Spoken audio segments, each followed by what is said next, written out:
करणार आहोत आणि मरणार आहोत येशू, मरायचा आमचा पक्का निर्धार झालाय. येशू थोडा भय वाटतं मरणाचं नव्हे,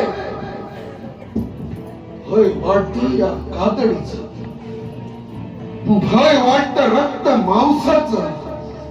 हे रक्त, हे मांस, कातडी, वेदना आणि मरणप्राय यातना यांच्या धगीनं होरपळून आत्म्याची दुर्दम्य जिद्द तर कोण टाकणार नाही.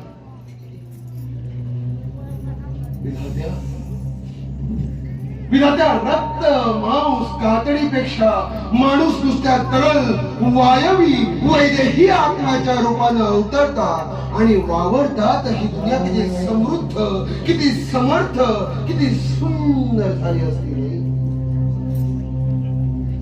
पण नाही, ते होणं नाही.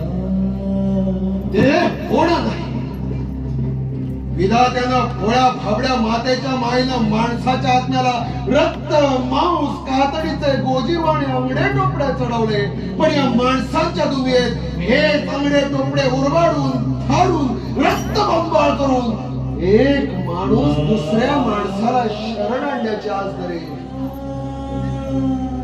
याची विधात्याला तरी काय कल्पना.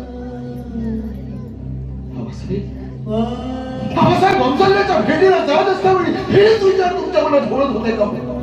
हव्या झटके रस्ता आबासाहेब, आम्हाला पेटाऱ्यात बसून पुढे पाठवताना तुम्ही शांत चित्तानं म्हणाला होता, शंभूबाळ, आई भवानीच्या कृपेनं आणि मा साहेबांच्या पुण्यानं सगळं गोष्ट होईल,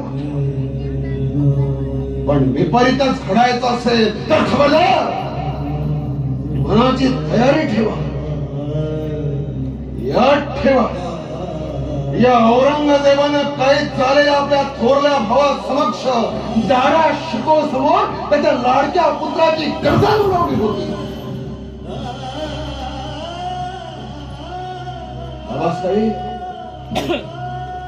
बाबासाहेब त्या काळी बालबुद्धीनं न जाणता न उमजता आम्ही आपल्या हाती आवेश